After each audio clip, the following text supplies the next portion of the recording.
Murder ಕೇಸ್ನಲ್ಲಿ ಅಂಧರಾಗಿರೋ ಸುಚಿತ್ರಾಳ ಒಂದೊಂದೇ colourful journey ಬೆಳಕಿಗೆ ಬಂದಿದೆ. ಸಿದ್ದಾಪುರದ ಯುವಕ ಪ್ರಕಾಶ್ ಜೊತೆ ಸುಚಿತ್ರಾಗೆ ಲವ್ ಆಗಿತ್ತಂತೆ.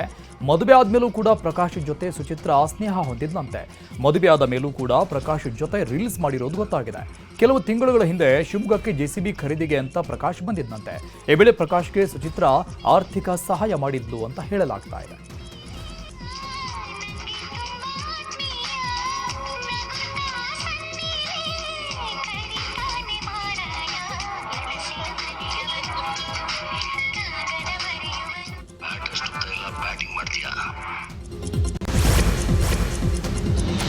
ಬೆಂಗಳೂರಲ್ಲಿ ಮತ್ತೊಂದು ಲವ್ ಜಿಹಾದ್ ಕೇಸ್ ನಡೆದಿದೆ ಅನ್ನೋ ಆರೋಪ ಕೇಳಿಬಂದಿದೆ. ಬಿಟಿಎಂ ಲೇಔಟ್ ನಿವಾಸಿ ಸೈಯದ್ ಇಮ್ತಿಯಾಜ್ ಕೋಲ್ಕತ್ತಾ ಮೂಲದ ಹಿಂದೂ ಯುವತಿ ಸೃಷ್ಟಿ ತ್ರಿಪಾಠಿ ಮದುವೆಯಾಗಿದ್ದ. ಇನ್ನು ಈ ಹಿಂದೆ ಪತ್ನಿಗೆ ಅಬಾರ್ಷನ್ ಕೂಡ ಮಾಡಿಸಿದ್ದಂತೆ. ಇದೀಗ ಸೃಷ್ಟಿ ಮತ್ತೆ ಗರ್ಭಿಣಿಯಾಗಿದ್ದು ಹೆಣ್ಣು ಮಗುವಿಗೆ ಜನ್ಮ ಕೊಟ್ಟಿದ್ದಾಳೆ. ಸೃಷ್ಟಿಯ ಹೆಸರನ್ನ ಜೈನಾಬ್ ಅಂತ ಬದಲಾಯಿಸಿ ಇಸ್ಲಾಂಗೆ ಮತಾಂತರ ಮಾಡಿದ ಆರೋಪ ಕೇಳಿಬಂದಿದೆ. 2025ರ ಫೆಬ್ರವರಿಯಲ್ಲಿ ಮಗು ಹಾಗೂ ತಾಯಿಯನ್ನ ಕೋಲ್ಕತ್ತಾದಲ್ಲಿ ಬಿಟ್ಟು ಸೈಯದ್ ಇಮ್ತಿಯಾಜ್ ಎಸ್ಕೇಪ್ ಆಗಿದ್ದು, ನ್ಯಾಯಕ್ಕಾಗಿ ಈಗ ನೊಂದ ಮಹಿಳೆ ಅಲ್ಲಾಡ್ತಾ ಇದ್ದಾಳೆ. इधर इम्तियाज़ ने मुझे कन्वर्ट करा के शादी से पहले अब छोड़ के मुझे भाग गए. उनके माता पिता भी मिले हुए हैं. उनके माता पिता को फिक्र ही नहीं है वो कहाँ पे. बोल रहे कि कहाँ तो भी होगा, छोड़ो, तुम्हें कहीं को इतना टेंशन ले रही सो, इतना करके बोल रहे हैं. मैं बोल रही हूँ कि कंप्लेंट करो अम्मी, बच्ची को रख लो. क्या बोल रहे हैं कि मुझे बच्ची भी नको, मुझे बहू भी नको, मुझे मेरा बेटा भी नको करके बोल रहे हैं. मुझे घर के अंदर आने नहीं दे रहे. वो मैं बाहर इधर से उधर भटक. ಶಾಸಕ ಭೈರತಿ ಬಸವರಾಜ್ಗೆ ಹೈಕೋರ್ಟ್ ಶಾಕ್ ಕೊಟ್ಟಿದೆ. ಬಿಕ್ಲು ಶಿವ ಕೊಲೆ ಕೇಸ್ನಲ್ಲಿ ಭೈರತಿ ಬಸವರಾಜ್ ಸಲ್ಲಿಸಿದ ನಿರೀಕ್ಷಣಾ ಜಾಮೀನು ಅರ್ಜಿಯನ್ನ ಹೈಕೋರ್ಟ್ ವಜಾ ಮಾಡಿದೆ. ಜಾಮೀನು ಅರ್ಜಿ ವಿಚಾರಣೆ ನಡೆಸಿದ ನ್ಯಾಯಮೂರ್ತಿ ಸುನೀಲ್ ದತ್ ಯಾದವ್ ಪೀಠ ನಿರೀಕ್ಷಣಾ ಜಾಮೀನು ಅರ್ಜಿಯನ್ನ ವಜಾಗೊಳಿಸಿದೆ.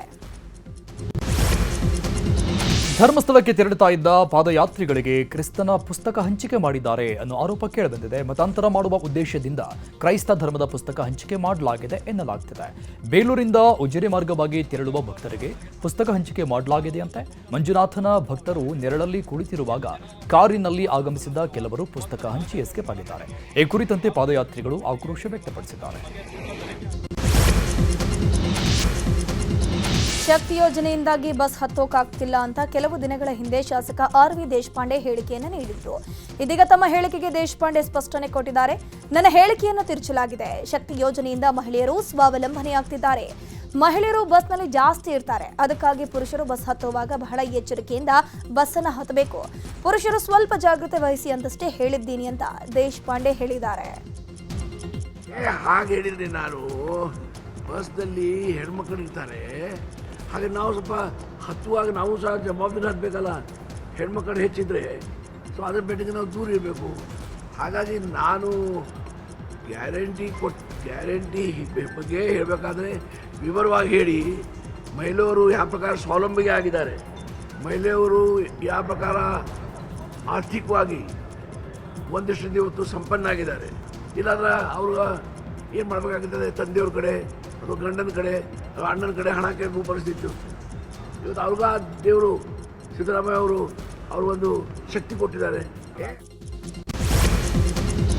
ಕೆನಡಾದಲ್ಲಿ ಕರ್ನಾಟಕ ಮೂಲದ ಚಂದನ್ ಕುಮಾರ್ ಎನ್ನುವರ ಹತ್ಯೆ ಮಾಡಲಾಗಿತ್ತು. ಮೃತ ಚಂದನ್ ಕುಮಾರ್ ನಿವಾಸಕ್ಕೆ ಗೃಹ ಸಚಿವ ಪರಮೇಶ್ವರ್ ಭೇಟಿ ಕೊಟ್ಟಿದ್ದಾರೆ. ಚಂದನ್ ಕುಮಾರ್ ಹೆತ್ತವರನ್ನ ಭೇಟಿ ಮಾಡಿದ ಪರಮೇಶ್ವರ್ ಕುಟುಂಬಸ್ಥರಿಗೆ ಸಾಂತ್ವನ ಹೇಳಿದರು. ಈ ವೇಳೆ ಚಂದನ್ ತಾಯಿ ಪರಂ ಮುಂದೆ ಕಣ್ಣೀರಿಟ್ಟಿದ್ದಾರೆ. ನನ್ನ ಮಗ ಸಮಾಜ ಸೇವೆ ಮಾಡ್ತಾ ಇದ್ದ ಸಾರ್, ಮದುವೆ ಮಾಡಬೇಕು ಅಂದ್ಕೊಂಡಿದ್ವಿ, ನೆಲಮಂಗಲದಲ್ಲಿ ಮನೆ ಕಟ್ಸೋಕೆ ಮುಂದಾಗಿದ್ದ, ಅವನು ಚೆನ್ನಾಗಿರೋದು ನೋಡಿ ನಾವು ಸಂತೋಷವಾಗಿ ಇದ್ವಿ, ಆಸೆ ಪಟ್ಟಿದ್ವಿ. ಫಾರಿನ್ ಎಲ್ಲ ಒಬ್ಬನೇ ವ್ಯವಸ್ಥೆ ಮಾಡ್ಕೊಂಡಿದ್ದ, ಒಂದು ದಿನ ನಾನು ನಮಗೆ ಕಷ್ಟ ಕೊಟ್ಟಿಲ್ಲ ಅಂತ ತಮ್ಮ ಅಳಲು ತೋಡ್ಕೊಂಡಿದ್ದ. ಇನ್ನು ಭೇಟಿ ಬಳಿಕ ಮಾತನಾಡಿದ ಗೃಹ ಸಚಿವ ಪರಮೇಶ್ವರ್, ಕೆನಡಾದಲ್ಲಿ ಚಂದನ್ ನನ್ನ ಯಾವ ಕಾರಣಕ್ಕೆ ಹತ್ಯೆ ಮಾಡಿದ್ದಾರೆ ಅನ್ನೋ ಮಾಹಿತಿ ಸಿಕ್ಕಿಲ್ಲ. ಅವರ ಆತ್ಮಕ್ಕೆ ಶಾಂತಿ ಸಿಗಲಿ. ಚಂದನ್ ಕೆನಡಾದಲ್ಲಿ ಪ್ರಾಜೆಕ್ಟ್ ಡೈರೆಕ್ಟರ್ ಆಗಿ ಕೆಲಸ ಮಾಡ್ತಾ ಇದ್ರು. ಅವರು ಕನ್ನಡಿಗರಿಗೆ ಬಹಳ ಸಹಾಯ ಮಾಡಿದ್ರು.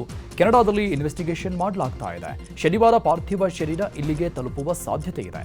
ತಂದೆ ತಾಯಿಗೆ ಅತೀವ ದುಃಖ ಆಗಿದೆ. ಕೇಂದ್ರ ಸರ್ಕಾರದಿಂದ ನಾವು ಮಾಹಿತಿ ಪಡೀತಾ ಇದ್ದೀವಿ ಅಂತ ಹೇಳಿದರು. ಇನ್ನು ಮೃತ ಚಂದನ್ ತಂದೆಗೆ ಕೇಂದ್ರ ಸಚಿವ ಎಚ್ ಡಿ ಕುಮಾರಸ್ವಾಮಿ ಕರೆ ಮಾಡಿದ್ದು ಕುಟುಂಬಸ್ಥರಿಗೆ ಸಾಂತ್ವನ ಹೇಳಿದರು. ಇನ್ನು ಚಂದನ್ ತಂದೆ ಕೂಡ ನ್ಯೂಸ್ 18 ಜೊತೆ ಮಾತನಾಡಿದ್ದಾರೆ. ಸಿಎಂ ಸಿದ್ದರಾಮಯ್ಯ ವಿರುದ್ಧ ಪರಿಷತ್ನ ಸದಸ್ಯ ಸಿಟಿ ರವಿ ಕಿಡಿಕಾರಿದ್ದಾರೆ. ವಿಧಾನಸೌಧದ ಬಳಿ ಮಾತನಾಡಿದ ಅವರು ಸಿಎಂ ಮೋದಿಯವರನ್ನ ನಿಲ್ಲಿಸಿದ್ದಾರೆ. ಆದರೆ ಮೋದಿ ನಾಯಕತ್ವದಲ್ಲಿ ಭಾರತ ಸಶಕ್ತವಾಗಿದೆ. ಮೋದಿ ಸರ್ಕಾರ ಸೈನ್ಯಕ್ಕೆ ಮುಕ್ತ ಅವಕಾಶವನ್ನು ಕೊಟ್ಟಿದೆ. ಭಯೋತ್ಪಾದನೆ ಕೂಡ ಭಾಗಶಃ ನಿಂತು ಹೋಗಿದೆ. ದೇಶದ ಹಿತಾಸಕ್ತಿ ವಿಚಾರದಲ್ಲಿ ಯಾವುದೇ ರಾಜಿ ಮಾಡಿಕೊಂಡಿಲ್ಲ. ಆದರೆ ಲೋಕಸಭೆಯಲ್ಲಿ ವಿಪಕ್ಷ ನಾಯಕರು ಬುದ್ಧಿಹೀನರಂತೆ ವರ್ತಿಸುತ್ತಿದ್ದಾರೆ ಅಂತ ಆರೋಪಿಸಿದರು. ಸರ್ಜಿಕಲ್ ಸ್ಟ್ರೈಕ್ ಮೂಲಕ ಮುಟ್ಟಿ ನೋಡ್ಕೊಳ್ಬೇಕು, ಹಾಗೆ ತಟ್ಟಿ ಉತ್ತರವನ್ನು ನಮ್ಮ ಸೈನ್ಯ ಕೊಡ್ತಾ ಇದೆ. ಆ ಸೈನ್ಯಕ್ಕೆ ಮುಕ್ತ ಅವಕಾಶವನ್ನು ಕೊಟ್ಟಿದ್ದು ಪ್ರಧಾನಮಂತ್ರಿ ನರೇಂದ್ರ ಮೋದಿಯವರು ದೇಶದ ಪ್ರಧಾನಿ ಆದಮೇಲೆ.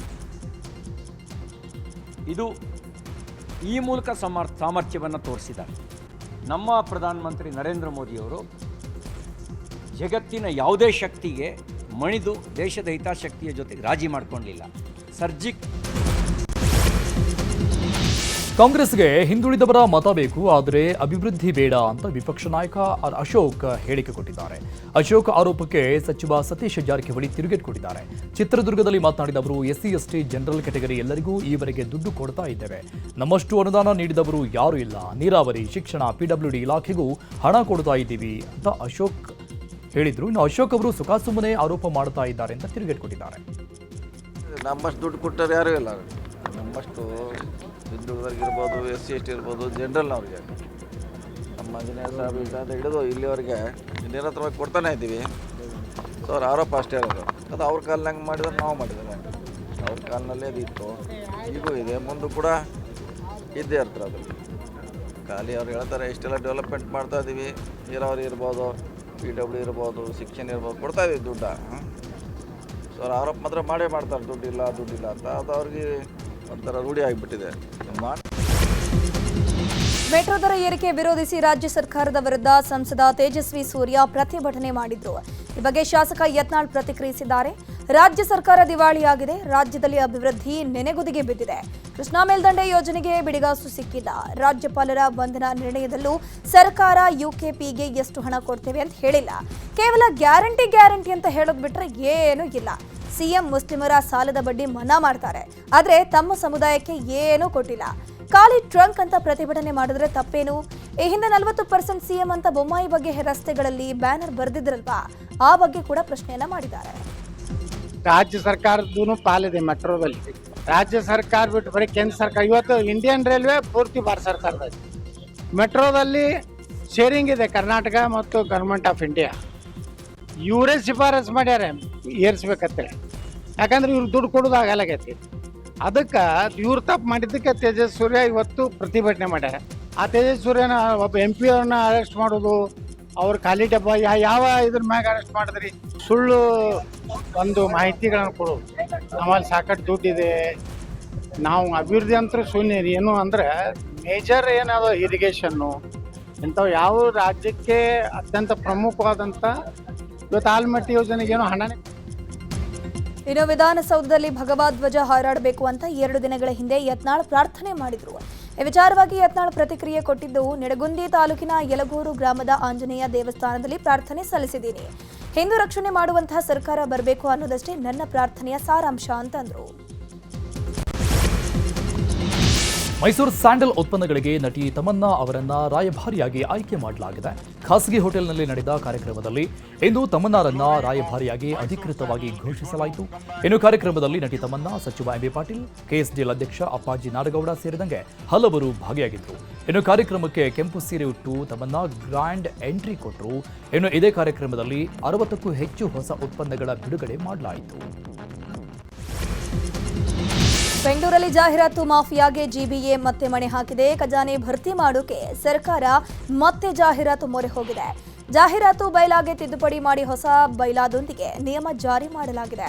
ಕಳೆದ ವಾರವಷ್ಟೇ ಹೈಕೋರ್ಟ್ ಜಾಹೀರಾತು ವಿಚಾರವಾಗಿ ತಿದ್ದುಪಡಿಯಾದ ಕರಡು ಸಲ್ಲಿಸೋಕೆ ಹೇಳಿತ್ತು. ಈಗಾಗಲೇ ಕಾಯ್ದೆ ತಿದ್ದುಪಡಿ ಮಾಡಿ ಕೋರ್ಟ್ಗೆ ಕರಡು ಪ್ರತಿ ಸಲ್ಲಿಕೆ ಮಾಡಲಾಗಿದೆ. ಏಪ್ರಿಲ್ನಿಂದಲೇ ಹೊಸ ರೂಪದಲ್ಲಿ ಜಾಹೀರಾತು ಬೈಲಾ ಜಾರಿಯಾಗಲಿದೆ. ಇನ್ನು ವಿಧಾನಸೌಧ ಮತ್ತು ಹೈಕೋರ್ಟ್ ಸುತ್ತಮುತ್ತಲಿನ ರಸ್ತೆಗಳಲ್ಲಿ ಜಾಹೀರಾತು ನಿಷೇಧಿತ ವಲಯ ಅಂತ ಘೋಷಿಸಲಾಗಿದೆ. ಕಳೆದ 6 ತಿಂಗಳಿಂದ ಪಂಚಾಯಿತಿಗೆ PDO ಇಲ್ಲ. ಪಂಚಾಯಿತಿಯಲ್ಲಿ ಯಾವುದೇ ಅಭಿವೃದ್ಧಿ ಕಾರ್ಯ ನಡೀತಾ ಇಲ್ಲ ಅಂತ ಆರೋಪಿಸಿದ ಸ್ಥಳೀಯರು ಕಲಬುರಗಿಯ ಕಮಲಾಪುರ ತಾಲೂಕಿನ ಅಂಬಲಗ ಗ್ರಾಮ ಪಂಚಾಯಿತಿಗೆ ಬೀಗ ಹಾಕಿದ್ದಾರೆ. ಪಂಚಾಯಿತಿ ವ್ಯಾಪ್ತಿಗೆ ಬರುವ ಗ್ರಾಮಗಳಿಗೆ ಕುಡಿಯೋ ನೀರಿನ ಸಮಸ್ಯೆ ಎದುರಾಗಿದೆ. ನಮ್ಮ ಸಮಸ್ಯೆ ಕೇಳಬೇಕಾದ ಅಧಿಕಾರಿಗಳಿಲ್ಲ. ಪಿಡಿಒ ನೇಮಕ ಬಗ್ಗೆ ಅನೇಕ ಬಾರಿ ಮನವಿ ಮಾಡಿದರೂ ಪ್ರಯೋಜನ ಆಗಿಲ್ಲ. ಪಿಡಿಒ ನೇಮಕ ಮಾಡಿ, ಇಲ್ಲವೇ ಪ್ರಭಾರ ಪಿಡಿಒ ಅಧಿಕಾರಿ ಕೊಡಿ ಅಂತ ಆಗ್ರಹಿಸಿರುವ ಗ್ರಾಮಸ್ಥರು ಪಂಚಾಯಿತಿಗೆ ಬೀಗ ಜಡಿದು ಪ್ರೊಟೆಸ್ಟ್ ಮಾಡಿದ್ದಾರೆ.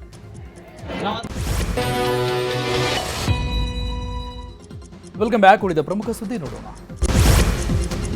ಕೇಂದ್ರ ಸರ್ಕಾರಿ ಸ್ವಾಮ್ಯದ ಎನ್ಎಂಡಿಸಿ ಮೈನಿಂಗ್ ಕಂಪನಿಯಲ್ಲಿ ಅಕ್ರಮ ಅದಿರು ಸಾಗಾಟ ಮಾಡಲಾಗಿದೆ ಅನ್ನೋ ಆರೋಪ ಕೇಳಿಬಂದಿತ್ತು. ಈ ಬಗ್ಗೆ ಬಳ್ಳಾರಿ ಎಸ್ಪಿ ಸುಮನ್ ಪನ್ನೇಕರ್ ಪ್ರತಿಕ್ರಿಯೆ ಕೊಟ್ಟಿದ್ದಾರೆ. ಜನವರಿ 17ರಂದು ಎನ್ಎಂಡಿಸಿಯಿಂದ ಬರೆದ ಲಾರಿಯೊಂದನ್ನು ಜಪ್ತಿ ಮಾಡಲಾಗಿತ್ತು.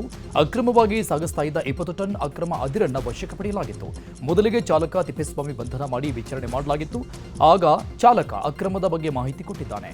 ಡ್ರೈವರ್ ಮಾಹಿತಿ ಮೇರೆಗೆ ವಿಚಾರಣೆ ನಡೆಸಿದಾಗ ಬಳ್ಳಾರಿಯ ಸಾಯಿ ಬಾಲಾಜಿ ಕಂಪನಿಗೆ 1000 ಟನ್ ಅದಿರು, ನೋಬೆಲ್ ಇಸ್ಪಾತ್ ಕಂಪನಿಗೆ 1000 ಟನ್ ಅದಿರು ಮಾರಾಟ ಮಾಡಿದ್ದು ಬಯಲಿಗೆ ಬಂದಿದ್ದು. ಇದೀಗ ಒಟ್ಟು 2500 ಟನ್ ಅದಿರು ಸೀಸ್ ಮಾಡಲಾಗಿದ್ದು ತನಿಖೆ ಮುಂದುವರೆದಿದೆ ಅಂತ ಮಾಹಿತಿ ಕೊಟ್ಟರು. ಮುಳವಾಡ ಏತ ನೀರಾವರಿ ಯೋಜನೆಯ ಮೊದಲ ಹಂತದ ಕಾಲುವೆ ಒಡೆದು ಅಪಾರ ಪ್ರಮಾಣದ ನೀರು ಹಾನಿಯಾಗಿದೆ. ಕಾಲುವೆ ಮೇಲೆ ನೀರು ಕೋಡಿ ಹೋಗಿ ಕಾಲುವೆ ಒಡೆದು ಹಾನಿಯಾಗಿದೆ.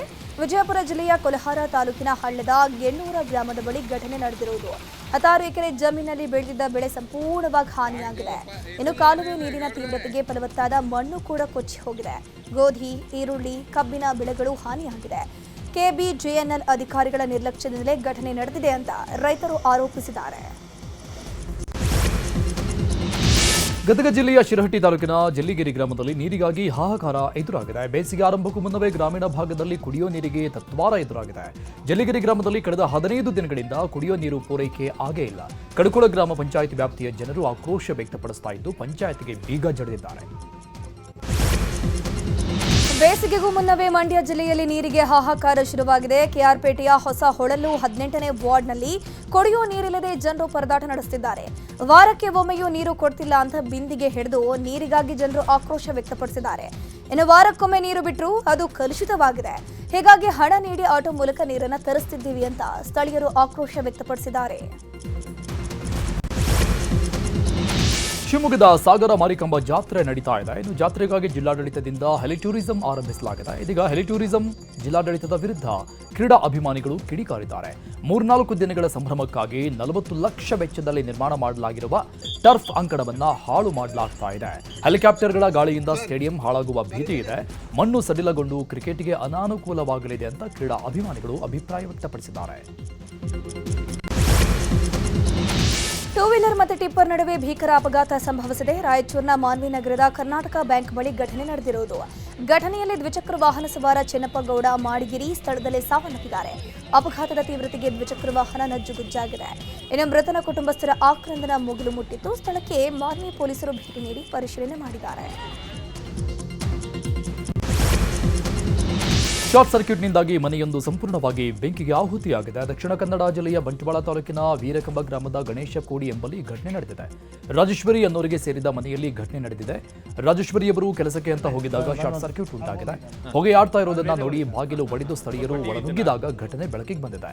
ಟಿವಿ, ಫ್ರಿಡ್ಜ್ ಸೇರಿದಂತೆ ಬೆಲೆ ಬಾಳುವ ವಸ್ತುಗಳು ಸಂಪೂರ್ಣವಾಗಿ ಬೆಂಕಿಗೆ ಆಹುತಿಯಾಗಿವೆ. ದ್ವಿತೀಯ ಪಿಯುಸಿ ಮುಗಿಸಿ ಹೋಟೆಲ್ ಮ್ಯಾನೇಜ್ಮೆಂಟ್ ಕೋರ್ಸ್ ಮಾಡೋಕೆ ಬಯಸೋರಿಗೆ ಸದಾವಕಾಶ ಒದಗಿ ಬಂದಿದೆ.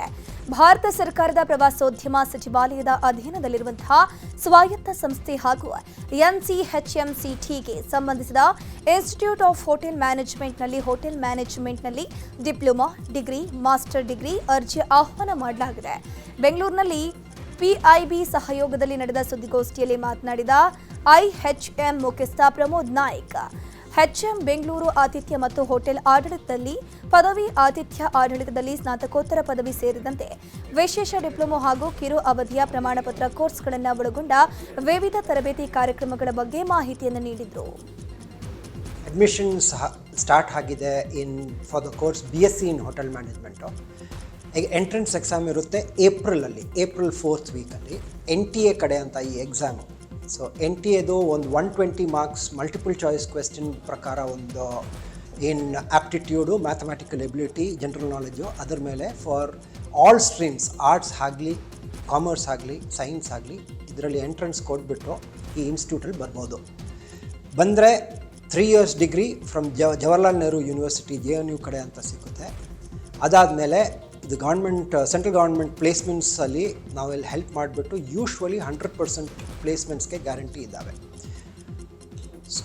ಹೋಟೆಲ್ಸ್ ಮಾತ್ರ ಅಲ್ಲ, ಇಲ್ಲಿ ಕೋರ್ಸ್ ಮಾಡಿದ್ರು students facilities management, mall management, ಕಿಚನ್ಸು, business, enterprises, ಇದರಲ್ಲಿ ಎಲ್ಲ ಶಿಪ್ಪಿಂಗು, ಫ್ಲೈಟ್ ಕ್ಯಾಡೆಟ್ಸಲ್ಲಿ ಹಾಗೆ ಅದರಲ್ಲಿ ಎಲ್ಲ ಸ್ಟೂಡೆಂಟ್ಸ್ ಹೋಗ್ತಾ ಇದ್ದಾರೆ.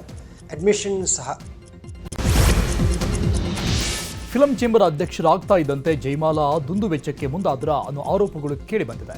ಚಿತ್ರರಂಗ 93 ವರ್ಷ ಪೂರೈಸಿದ ಹಿನ್ನೆಲೆಯಲ್ಲಿ 93ರ ಸಂಭ್ರಮ ಕಾರ್ಯಕ್ರಮಕ್ಕೆ ಫಿಲಂ ಚೇಂಬರ್ ಮುಂದಾಗಿದೆ. ಇನ್ನು ಫಿಲಂ ಚೇಂಬರ್ ನಡೆಯನ್ನ ನಿರ್ಮಾಪಕರ ಸಂಘ ಖಂಡಿಸಿದೆ. ಈಗಾಗಲೇ ಚಿತ್ರರಂಗ ಸಂಕಷ್ಟದಲ್ಲಿದೆ. ಈ ಸಂದರ್ಭದಲ್ಲಿ 93ರ ಸಂಭ್ರಮ ಬೇಕಾ? 25 ವರ್ಷದ, 50 ವರ್ಷ, 75 ವರ್ಷ, 100 ವರ್ಷದ ಸಂಭ್ರಮವನ್ನ ಮಾಡೋಣ. ಆದರೆ ಈಗ ಈ ಸಂಭ್ರಮ ಅನಗತ್ಯ ಅಂತ ನಿರ್ಮಾಪಕರ ಸಂಘ ಫಿಲಂ ಚೇಂಬರ್ಗೆ ಮನವಿ ಸಲ್ಲಿಸಿದೆ.